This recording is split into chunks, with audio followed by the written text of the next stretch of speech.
Hi everyone, welcome back to my channel. तो आज की वीडियो होने वाली है हमारी रेस्पिरेशन के बारे में। ठीक है, हमने लास्ट वीडियो में हमारा प्रोसेस ऑफ डाइजेशन कंप्लीट कर लिया था। तो आज हम स्टार्ट करेंगे रेस्पिरेशन। ठीक है, चलो पहले थोड़ा सा रिवाइज कर लेते हैं।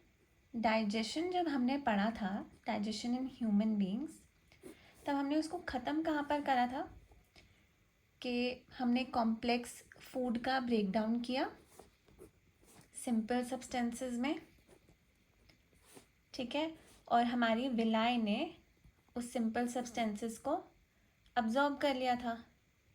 ठीक, विलाई के बाद मैंने बताया था कि विलाई से जो हमारी ब्लड वेसल्स होती हैं वो डायरेक्ट कांटेक्ट में होती है। तो ये फूड कहाँ आ जाता है? ब्लड में, डाइजेस्टेड फूड। ठीक है, तो ये डाइजेस्टेड फूड जो था, सिंपल फूड जो डाइजेस्ट हुआ, इससे क्या हमें एनर्जी अभी तक मिली थी? नहीं मिली थी। हमारा खाने खाने का पर्पस ही ये है कि हमें उस खाने से एनर्जी ऑब्टेन हो।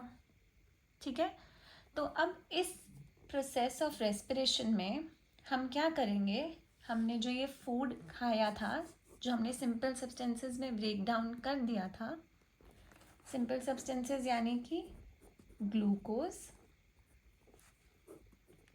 C6H12O6 में, हमें अब इससे क्या करना है? एनर्जी ऑब्टेन करनी है। ठीक है, ये एनर्जी किस फॉर्म में होती है? Energy in the form of ATP. ATP क्या होता है हमारा? Adenosine try phosphate. ठीक है, तो हम अब रेस्पिरेशन को डिफाइन कैसे करेंगे बेटा? Respiration is the process of breakdown of food to release energy। ठीक है, हमें क्या चाहिए? Energy. And this is done by oxidation. ठीक है, ये इंपॉर्टेंट है यहाँ पे, this is done by oxidation. अब ऑक्सीडेशन और रिडक्शन आप लोगों ने कहाँ पढ़ा है? ये टर्म्स बहुत ज़्यादा यूज़ हुई हैं हमारी केमिस्ट्री में।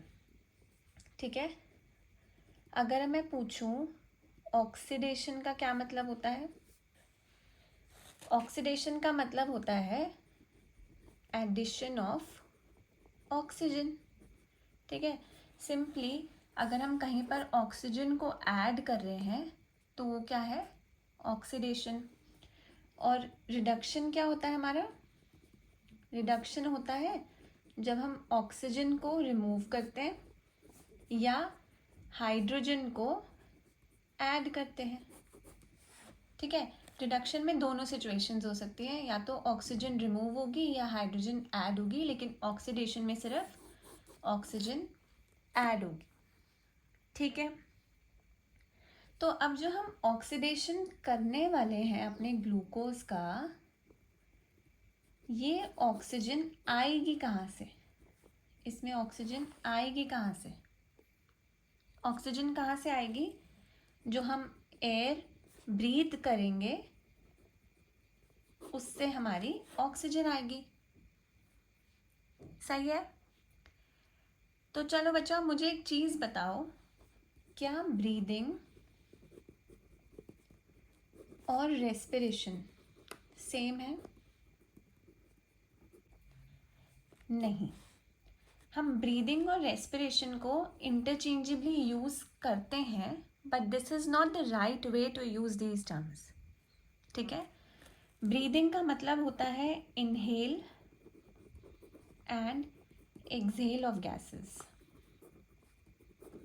ठीक है, लेकिन रेस्पिरेशन का भी हमने क्या पढ़ा था? रेस्पिरेशन का मतलब होता है process of breakdown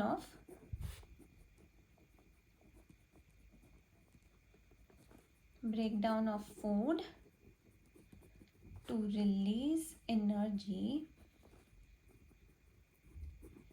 by oxidation. तो ये दोनों टर्म्स सेम बिल्कुल भी नहीं है, इनको इंटरचेंजेबली यूज़ किया जाता है, but it is not the right way to use these terms. ठीक है, अब हमने बोला कि हम यहाँ पे ब्रेक डाउन कर रहे हैं फूड का. ये कौन सा फूड है जो हमने डाइजेस्ट किया था? यानी कि C6H12O6 मतलब ग्लूकोज है ये. ठीक है, तो हम इस ग्लूकोज को अब फर्दर ब्रेक डाउन करेंगे और एनर्जी रिलीज करेंगे. ठीक है, तो अब हम एक इक्वेशन लिखते हैं यहाँ पर. C6H12O6 ऑक्सीडेशन होगा तो क्या बनेगा? CO2 plus water plus energy. Energy release होगी तो हम एरो अपवर्ड्स दे सकते हैं और energy in the form of ATP. ठीक है, तो मतलब ये ग्लूकोज क्या हो रहा है? ऑक्सीडाइज हो रहा है कार्बन डाइऑक्साइड, वाटर और एनर्जी में. ठीक है, ये कार्बन डाइऑक्साइड हम क्या कर देते हैं? एक्सेल कर देते हैं. ये ऑक्सीजन कहाँ से आई है? जब हमने इनहेल किया है. ठीक, समझ आया? लिंक कर पा रहे हो? ठीक है, तो अगर ये प्रोडक्ट किसका था? This was the product of digestion. ठीक है, डाइजेशन का प्रोडक्ट था और ये डाइजेशन के प्रोडक्ट को हमने रेस्पिरेशन में कैसे यूज़ करा है? As substrate. तो हम इसको क्या बोलेंगे? हमारा रेस्पिरेटरी सबस्ट्रेट. ठीक है, ये हम सबस्ट्रेट और प्रोडक्ट, ये बहुत टाइम से हम केमिस्ट्री में ये चीज़ें पढ़ रहे हैं ऑलरेडी. ठीक, इसको डाइजेशन का प्रोडक्ट हमने इसलिए बोला कि it was produced as the result of digestion and this product is used as substrate in the process of respiration. ठीक है, तो रेस्पिरेशन अभी तक जो हमने डिस्कशन किया वो हमने एनिमल्स यानी कि ह्यूमंस का किया. प्लांट्स में भी रेस्पिरेशन होती है. हाँ, प्लांट्स भी रेस्पायर करते हैं क्योंकि हमने बोला था प्लांट्स ग्रो करते हैं तो वो भी रेस्पिरेशन करेंगे. तो रेस्पिरेशन कहाँ होती है? It takes place in all living organisms. ठीक है, इन ऑल लिविंग सेल्स. ठीक है, रेस्पिरेशन टेक्स प्लेस इनसाइड कौन से सेल ऑर्गेनल में होता है? माइटोकॉन्ड्रिया. ठीक है, कौन से सेल ऑर्गेनल में होता है respiration? Mitochondria, which is called the power house of the cell. Simple, ये भी हमने छोटी क्लासेस में माइटोकॉन्ड्रिया के बारे में पढ़ा हुआ है. ठीक है, अब बेटा हम आते हैं टाइप्स ऑफ रेस्पिरेशन पे. Types of respiration. रेस्पिरेशन हमारे कितने टाइप की होती है? 2 टाइप्स की रेस्पिरेशन होती है. एक को हम बोलते हैं एरोबिक और दूसरे को हम बोलते हैं एनेरोबिक. एरोबिक का मतलब होता है जिसमें ऑक्सीजन प्रेजेंट होती है और एनेरोबिक का मतलब होता है ऑक्सीजन इज एब्सेंट. ठीक है, एनेरोबिक रेस्पिरेशन किस में होती है? कुछ स्पेशल केसेस में एनेरोबिक रेस्पिरेशन होती है, बट जनरली एरोबिक ही होती है. ओके, इधर फॉर्मेशन क्या होती है? Lactic acid plus energy. Energy तो बेटा रिलीज होगी ही होगी क्योंकि हमने ब्रेक डाउन तो कर दिया है, ठीक है। लेकिन साथ में फॉर्मेशन किसकी होगी, लैक्टिक एसिड की, जो क्या फॉर्म करता है, क्रैम्प्स। जैसे जब बहुत ज़्यादा रनिंग करते हैं ना हम, एक पॉइंट के बाद क्या होता है, सांस फूलने लग जाता है, मतलब हमारी बॉडी के हर सेल को ऑक्सीजन नहीं पहुंच रही, तो वहाँ माइटोकॉन्ड्रिया क्या कर रहा है, रेस्पिरेशन कर पा रहा है, नहीं कर पा रहा क्योंकि ऑक्सीजन पहुंच ही नहीं रही है। उस केस में हम एनर्जी तो यूज़ करे जा रहे हैं रनिंग में, लेकिन फॉर्मेशन किसकी हुई, लैक्टिक एसिड की फॉर्मेशन हुई, जिसकी वजह से क्रैम्प्स हो जाते हैं, ठीक। और एक और एग्जाम्पल होता है जिसमें इनकम्प्लीट ब्रेकडाउन होता है, वो होता है यीस्ट के केस में। इसको मैं यहाँ पे कंटिन्यू कर रही हूँ। यीस्ट क्या करता है, इनकम्प्लीट ब्रेकडाउन करता है इन एब्सेंस ऑफ ऑक्सीजन, और उसको हम क्या बोलते हैं, फर्मेंटेशन। ये हम बेकिंग के टाइम पे बहुत यूज़ करते हैं। इस केस में CO2 तो रिलीज होती है, पर साथ में alcohol in the form of ethanol, यानी कि 2 carbon atoms is also released with energy, ठीक है, समझ में आया। ऑक्सीजन एब्सेंट का मतलब है कि सेल्स के पास ऑक्सीजन नहीं पहुंची है, तो इसके केस में जो प्रोडक्ट होगा वो डिफरेंट हो जाएगा, वो कार्बन डाइऑक्साइड, वाटर और एनर्जी नहीं फॉर्म होगी। तो यहाँ पर क्या फॉर्म होगा, लैक्टिक एसिड और energy, which results in formation of cramps. लेकिन यीस्ट में हम बोलते हैं इनकम्प्लीट ऑक्सीडेशन होता है या इनकम्प्लीट ब्रेकडाउन होता है। क्यों, क्योंकि यहाँ कार्बन डाइऑक्साइड फॉर्म हो रही है, लेकिन साथ में एक और प्रोडक्ट फॉर्म हो रहा है जो कि है इथेनॉल। तो बेटा मैं तीनों टाइप के रेस्पिरेशन को इस डायग्राम के थ्रू लिख सकती हूँ। देखो यहाँ से स्टार्ट करो, यहाँ पर क्या है, ग्लूकोज, जो कि है हमारा 6 कार्बन एटम, ठीक है। इसको हम क्या बोलते हैं, रेस्पिरेटरी सबस्ट्रेट या प्रोडक्ट ऑफ डाइजेशन। ये किस में एंटर करेगा, साइटोप्लाज्म में, ठीक है। यहाँ पर क्या होगा, ब्रेकडाउन होगा ग्लूकोज का into 2 pyruvate molecule, and each pyruvate molecule has 3 carbon atoms.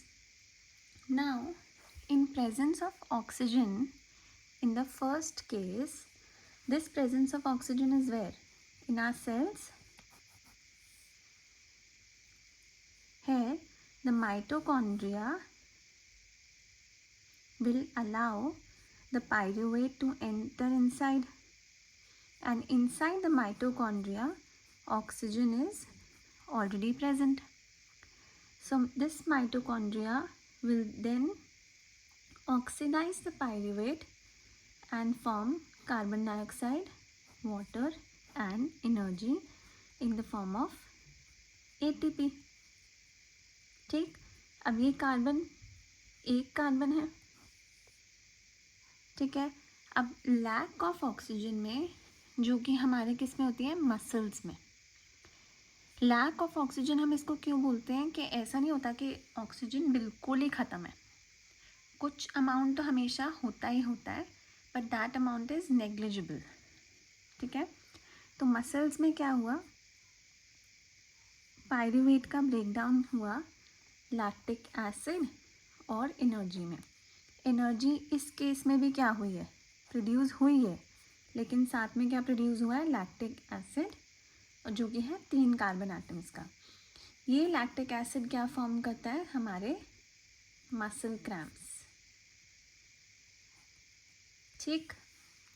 अब आ जाते हैं लास्ट केस में, जिस केस में ऑक्सीजन है ही नहीं, एब्सेंस है, तो इसको हम क्या बोलते हैं, एनारोबिक टाइप ऑफ रेस्पिरेशन। ये किस में हुई, यीस्ट में, और इसमें प्रोडक्ट क्या बनता है, ethanol, carbon dioxide and energy. Ethanol में कितने कार्बन एटम्स होते हैं, 2, कार्बन डाइऑक्साइड और एनर्जी। This is used during fermentation, ठीक है। The carbon dioxide in the product side is used to raise the dough, ठीक है। बेकिंग वगैरह में भी जैसे हम यूज़ करते हैं, तो हम ऐड करते हैं यीस्ट, क्योंकि यीस्ट एनारोबिक रेस्पिरेशन की हेल्प से कार्बन डाइऑक्साइड रिलीज़ करता है, और ये कार्बन डाइऑक्साइड क्या करती है, डो को राइज करने में हेल्प करती है। अगर बेटा रेस्पिरेशन का प्रोसेस अच्छे से समझ आया हो तो वीडियो को प्लीज़ लाइक कर देना, अपने फ्रेंड्स के साथ शेयर करना और चैनल को सब्सक्राइब करना। मिलते हैं नेक्स्ट वीडियो में, जिसमें हम बात करेंगे ह्यूमन रेस्पिरेटरी सिस्टम के बारे में। Till then, study well.